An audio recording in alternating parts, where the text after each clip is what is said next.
continuer sur cette thématique d'Abraham. Abraham, qui est passé de la fébrilité à la foi, nous l'avons vu la dernière fois, cet homme qui a reçu, dans Genèse 12, versets 1 à 9, je dirais que c'est le texte majeur concernant la vie d'Abraham. C'est ce passage dont la plupart des pasteurs parlent quand ils évoquent sa vie, avec ce père des croyants, on l'appelle le père des croyants, le père de la foi. Et il a reçu un jour cet ordre de la part de Dieu, va-t'en de ton pays, va-t'en de ton pays. L'Éternel dit à Abraham, Genèse 12, verset 9, va-t'en de ton pays, de ta patrie, de la maison de ton père, dans le pays que je te montrerai. Je ferai de toi une grande nation, je te bénirai. Je rendrai ton nom grand, tu seras une source de bénédiction. Amen. Dieu l'appelle à quitter Our en Chaldée. Our veut dire étincelant. C'est la signification du nom. Une ville flamboyante, une ville pleine de séduction, pleine d'attrait, mais aussi pleine de perversité, pleine de corruption, pleine d'idoles. Et si Abraham veut entrer dans sa destinée, il doit tourner le dos à cette ville, obéir à l'ordre de Dieu et avancer par la foi sans trop savoir ce qui l'attend. Mais comme il sait que son Dieu est bon et qu'il a eu la révélation de l'Éternel, il sait que ce que Dieu a en réserve pour lui est très bon. Donc il lui fait confiance. Va-t'en de ton pays. Une tournure hébraïque littérale ancienne où nous trouvons dans une vieille Bible hébraïque, j'en ai parlé la dernière fois, rapidement je refais le résumé de la dernière fois, où dans cette Bible hébraïque on trouve ces mots « va pour toi », quitte ton pays, va pour toi. En fait, quand Dieu nous dit de quitter quelque chose, c'est pour nous, c'est pour notre bien. Amen. Jamais pour nous ennuyer. Non, si Dieu nous dit quitte ton pays, quitte Our, quitte cette ville éclatante, étincelante, pleine de séduction, fascinante, puisqu'elle signifie aussi, Our signifie éclat, feu, flamme. Ça j'ai dit, dimanche matin c'est un culte de feu, mais pas le feu de Our, le feu du ciel. Amen. On ne veut pas le feu qu'il y a dans le monde, on veut le feu qui vient du ciel. Quand j'ai dit à l'équipe des chantres ce matin, brûlez sur l'estrade, elles m'ont regardé avec des grands yeux, se demandaient ce que j'étais en train de dire. Je dis, mais non, rassurez-vous, ce qu'on veut, c'est que vous brûliez du Saint-Esprit. Amen. Comme le disait un vieux revivaliste, brûlez et on viendra vous voir brûler. Si tu brûles spirituellement, eh bien ceux du dehors qui cherchent le feu du royaume de Dieu sauront où le trouver. Donc il a quitté Our. Va pour toi. En fait, va pour toi, va pour ta destinée. Va pour ta descendance, parce que je ferai de toi une grande nation. Voilà mon projet, c'est le projet de Dieu. Je vais faire de toi une grande nation. Donc, ta destinée ne va pas se résumer à Our, mais je fais de toi maintenant une grande nation. Je déclare sur ta personne qu'il y a en toi la semence d'une grande nation. Il y a en toi le potentiel d'une grande nation. Est-ce que l'Église elle a la conscience d'être une nation? La Bible dit, l'apôtre Pierre en parle, vous êtes une nation sainte. Amen. Vous êtes une nation qui est mise à part.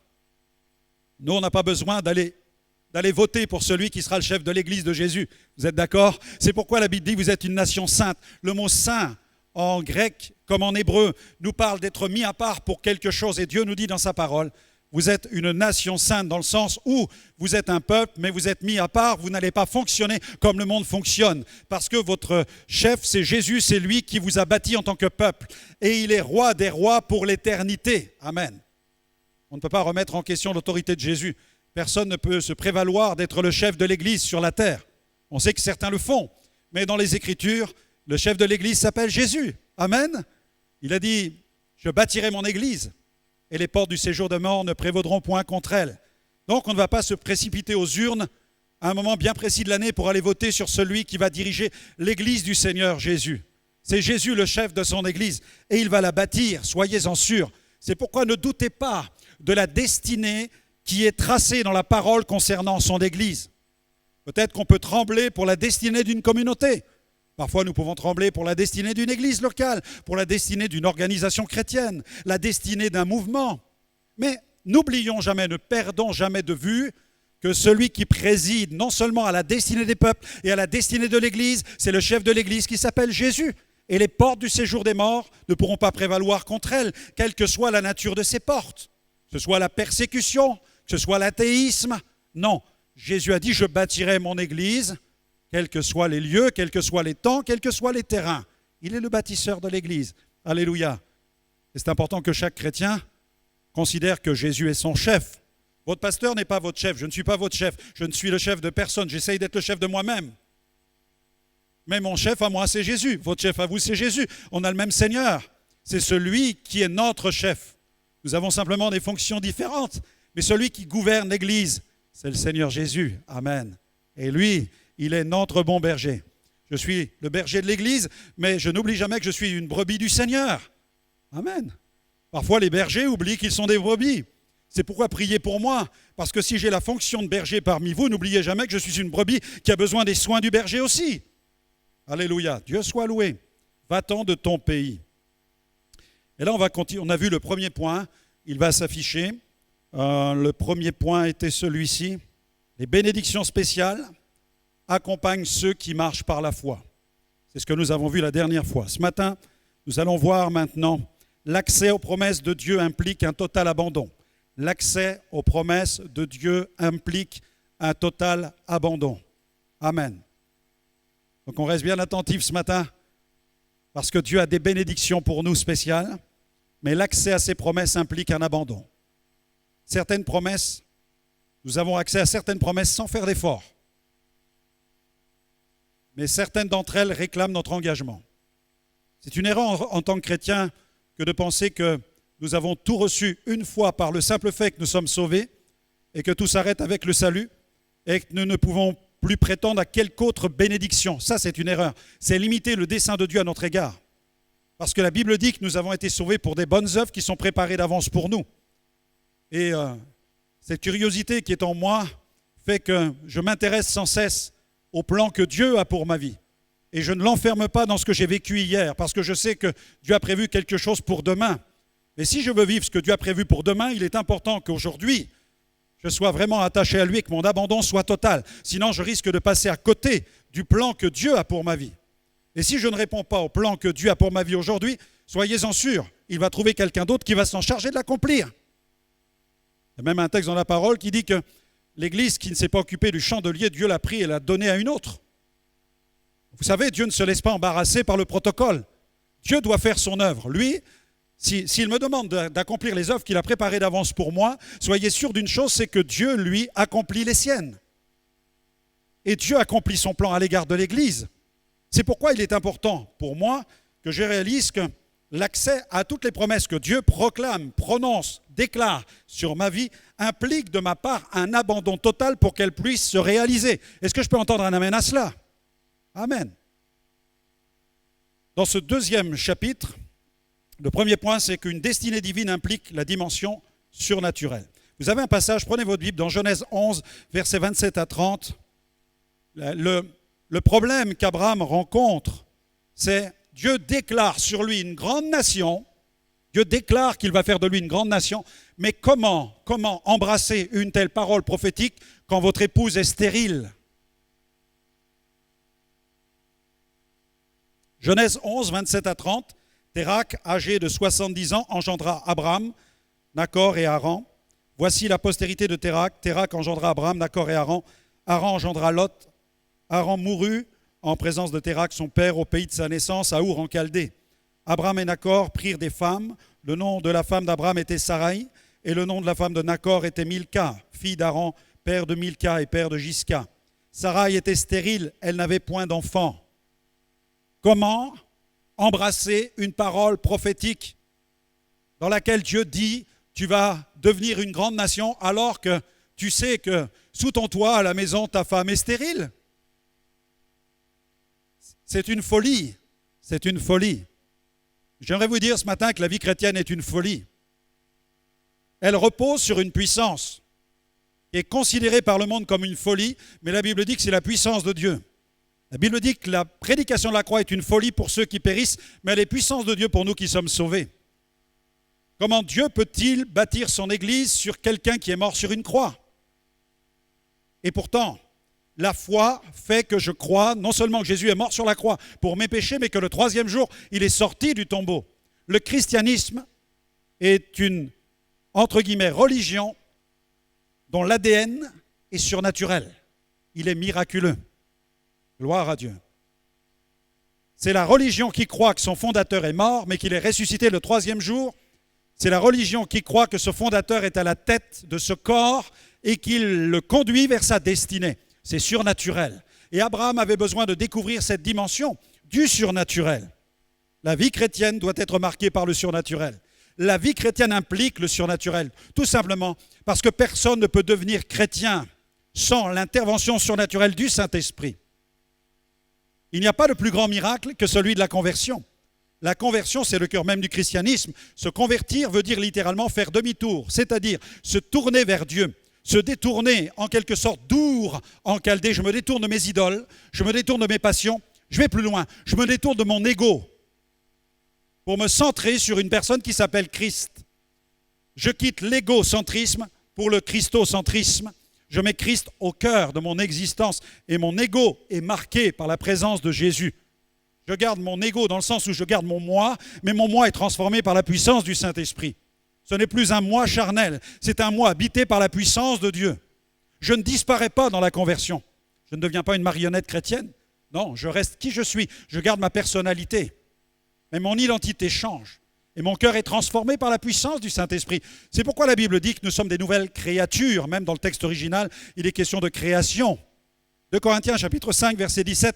Si quelqu'un est dans le Christ, il est une nouvelle création. Les choses anciennes, les choses anciennes sont passées. Toutes choses sont devenues, le pays promis, nouvelles. Amen. Est-ce que tu veux rester dans les choses anciennes ou est-ce que tu veux entrer dans le pays promis? La question est là. Seigneur, ma femme est stérile et tu me dis que je vais devenir une grande nation. Mais Dieu lui a dit, tu vas devenir une grande nation. Donc c'est Dieu qui va le faire. Et tu dis, mais pasteur, vous dites que je dois vivre une vie chrétienne qui ressemble à celle de Jésus, mais je ne suis pas capable. Rassure-toi, moi non plus. Nous ne pouvons pas vivre la vie chrétienne humainement. Nous sommes obligés de la vivre humainement par la puissance du Saint-Esprit. Je reste un humain, mais participant de la nature divine. C'est le Seigneur qui me rend capable de vivre la vie chrétienne. Comme le dit Paul, c'est par la puissance de Dieu qui agit au travers de moi. Amen. Mais la puissance de Dieu ne peut agir au travers de moi que si je crois que Jésus est ressuscité. Amen. Parce que si Jésus est mort, mon christianisme n'est qu'une simple religion. C'est un ensemble de codes, de principes, de lois, de règles, de statuts, de il faut pas. Mais si le Saint-Esprit habite en moi, c'est la preuve que Jésus est mort sur la croix, qu'il est allé dans le tombeau, qu'il en est sorti le troisième jour, qu'il est remonté sur son trône et que là-haut, il a reçu du Père le Saint-Esprit, comme le déclarent les Actes des Apôtres, ce Saint-Esprit qui était répandu sur nous et qui habite en nous. Nous devenons alors des nouvelles créations, nouvelles créatures, un nouveau genre. Amen. Nous sommes d'un genre divin. Amen. C'est magnifique ça. Et c'est le Seigneur qui le fait. Alors, des fois, tu t'empêtes en disant, mais quel caractère que j'ai. Tu tapes la tête contre les murs en disant, mais je me suis encore mis en colère, je me suis encore énervé. Je m'étais promis de ne pas reprendre mes enfants, je m'étais promis de ne plus leur parler comme ça. Je m'étais promis d'être respectueuse à l'égard de mon mari, de lui préparer un bon petit plat, un bon rougail. J'ai déjà une vision, là, je vois qu'il est 11h19. Je passe commande à mon épouse, hein. Vous voyez, on se fait des promesses en fait. On se fait des promesses d'être meilleur. Mais en même temps, derrière, on se rend compte que sans l'intervention de Dieu, ce n'est pas possible. Alors sois tranquille. Tu luttes contre ton caractère, tu luttes contre ta chair, mais tu es d'une nouvelle nature si tu es en Jésus. Ta nouvelle nature, c'est l'homme nouveau, une créature nouvelle. Et tu dois marcher par la foi et considérer que tu es mort. C'est la foi. C'est la foi d'Abraham qui te permet de considérer que tu n'appartiens plus à Our en Chaldée, et que maintenant, tu es en marche vers le pays promis. Ça, c'est la foi. Nous avons la preuve dans l'épître de Paul, où il dit « Regardez-vous comme étant morts ». Ça, c'est un regard sur soi-même. Je dois adopter ce regard spirituel sur ma propre personne. Regardez-vous comme étant morts au péché et comme étant vivants pour Dieu. Ça, c'est le regard de la foi. Et si je regarde simplement à mes fébrilités spirituelles, alors je suis en train de me contempler comme je l'étais avant. Je contemple le vieil homme, mais la Bible dit qu'il est mort et il doit rester mort. Je ne dois pas le ressusciter, je ne dois pas aller fouiller dans cet endroit-là. Non, je dois regarder comme étant celui qui est vivant pour Dieu maintenant. Ça, c'est la foi. Regardez-vous comme étant mort au péché, comme étant vivant pour Dieu. Une destinée divine aussi implique la nécessité d'une transformation. Parce qu'Abraham a besoin d'être transformé avant de devenir Abraham, le père des croyants. Il est saisi par des doutes, saisi par des peurs. Celui qu'on appelle le père des croyants avait la trouille. Ok ? Alors rassurez-vous, cessez de voir les patriarches ou les apôtres comme étant des champions sans défaut et sans faille. Ils luttaient tous contre des fragilités et même des fébrilités spirituelles, puisqu'Abraham était gagné par la peur. À cause de la peur, il apprend qu'il y a une famine, donc il prend peur. Une famine vient dans le pays de Canaan, il prend peur. Qu'est-ce qu'il fait ? Il fuit en Égypte. Première réaction, il fait les valises, il s'en va. Une famine arrive, on file. C'est comme cette semaine, on entendait qu'il y allait avoir, il y a une guerre dans les pays de l'Est, tout le monde a couru dans les supermarchés pour remplir les placards. Tout ça parce que tout le monde pense qu'il va y avoir une famine, qu'il va manquer de pâtes, il va manquer d'eau, il va manquer... Donc les gens remplissent les garages, ils font des réserves, et puis la semaine suivante, ils se rendent compte qu'il y a toujours des produits dans les rayons. Et c'est la peur. Et à cause de cela, ils ont vidé leur compte en banque et puis ils n'ont plus un sou pour le reste du mois parce qu'ils ont trop dépensé à faire des réserves. Et là, Abraham prend peur. Une famine arrive. Vous lirez ça dans Genèse 12, versets 10 à 14. Une famine arrive dans le pays. Il a peur de manquer. La peur le gagne. La menace de la famine s'érige devant lui comme une vraie muraille d'impossibilité. Pour lui, il ne va pas pouvoir triompher de cette impossibilité. Mais pourtant, regardez ce que Dieu lui dit. Tu vas dans ce pays-là. C'est un pays promis où coule le lait et le miel. Dieu le teste encore. C'est un pays où coule le lait et le miel. Une famine, on déclare qu'une famine arrive, il file en Égypte. Non, ce n'est pas la bonne direction. Qu'est-ce qui t'a conduit en Égypte ? C'est la peur. Attention, bien-aimés, faites attention aux décisions que vous prendrez dans la vie parce que vous avez peur. Ne prenez pas de décisions hâtives. Apprenez à ne pas prendre des décisions quand elle est conditionnée par un état de peur et d'angoisse. Non. Retrouvez la sérénité dans la prière. Placez-vous devant le Seigneur. Laissez-le vous libérer de la peur. À un moment dans la Bible, Jésus dit à un homme, « Ne crains pas, crois seulement. » Vous connaissez ce passage ? « Ne crains pas, crois seulement. » Littéralement, le terme grec, c'est phobia. N'aie pas de phobie. Littéralement, n'aie pas de phobie, borne-toi à croire. Borne-toi à croire.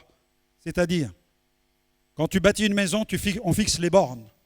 Avec l'architecte, les maîtreurs viennent, on fixe les bornes. Et à l'intérieur des bornes, tu es chez toi, dans ta propriété. Ça t'appartient. Fixe-toi les bornes de la foi afin d'occuper la position spirituelle qui est la tienne. Tu dois être chez toi, dans le sens où tu dois être l'enfant de Dieu au contrôle de la situation, comme le propriétaire est au contrôle du terrain qui est borné. N'aie pas de phobie, crois seulement.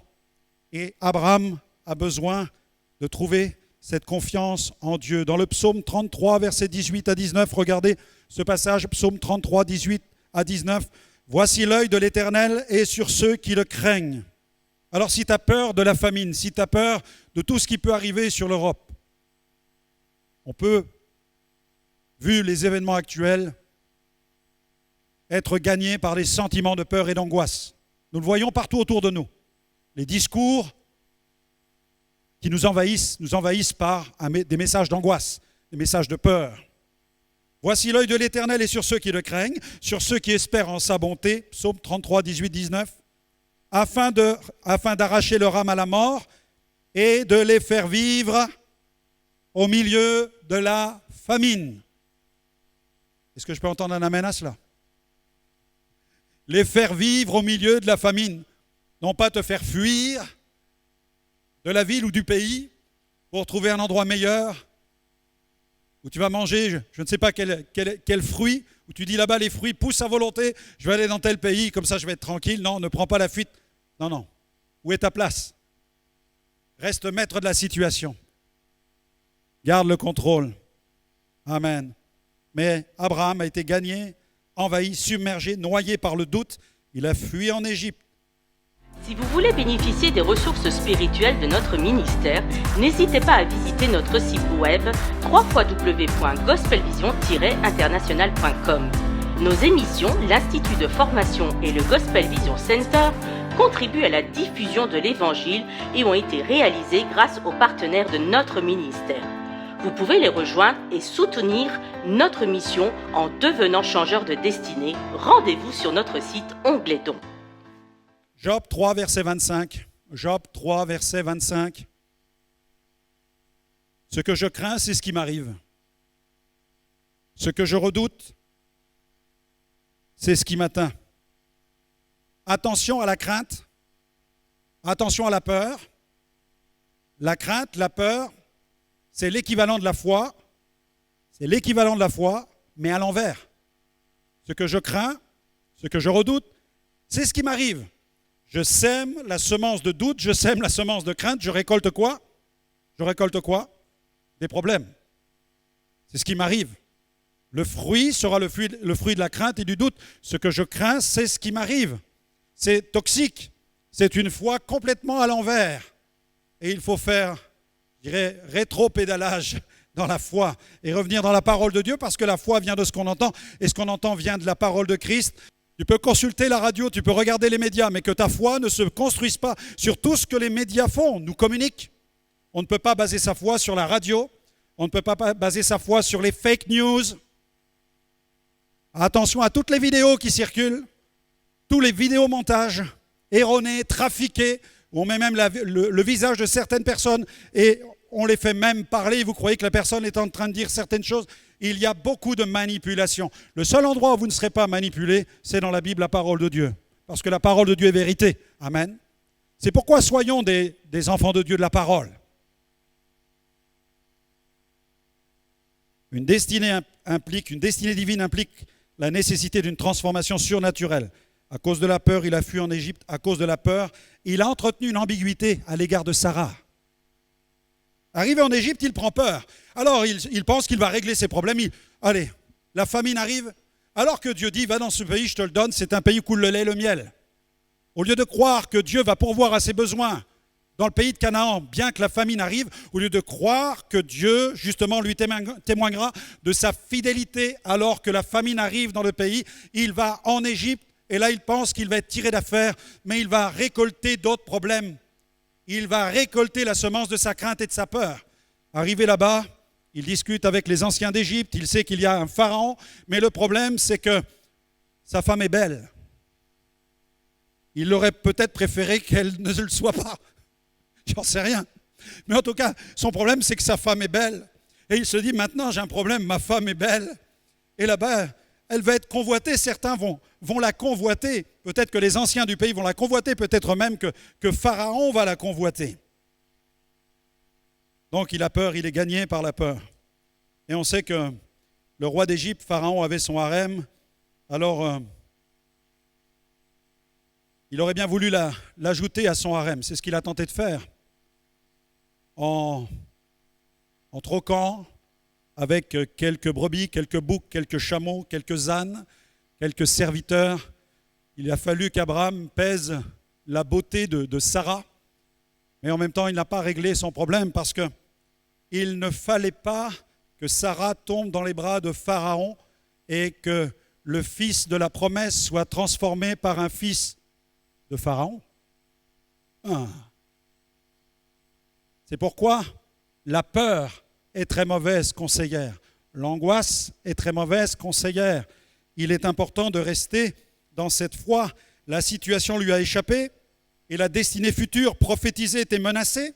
L'Éternel a dû entrer en contestation. Donc l'Éternel est venu à son secours.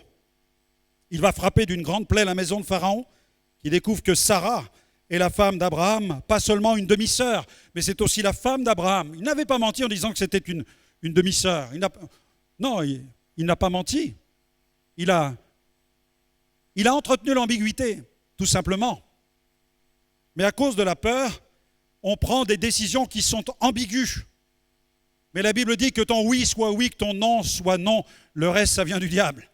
Et l'enfant de Dieu ne doit jamais évoluer dans des eaux troubles. Il doit marcher dans la lumière. C'est le meilleur moyen de savoir où est Dieu quand je marche dans la lumière. Parce que lorsque je marche dans les ténèbres, je dois être sûr d'une chose, Dieu n'y est pas. Donc je dois apprendre à marcher dans la lumière avec le Seigneur. Abraham sait qu'une glorieuse destinée repose sur lui et sur Sarah. Mais il sait que maintenant, la situation lui a échappé. Le recours à la ruse fut la conséquence de la peur. Finalement, le stratagème est démasqué, il est chassé du pays. C'est un signe d'incrédulité, c'est une faillite sur le plan spirituel. Le père des croyants est chassé du pays d'Égypte parce qu'il a entretenu une ambiguïté. Il a besoin de grandir dans la foi, il a besoin d'être transformé. Et il arrive que Dieu permette des crises, bien aimé, il arrive que Dieu permette des crises pour nous replacer sur la bonne trajectoire, nous recentrer sur cette relation avec le Seigneur Jésus.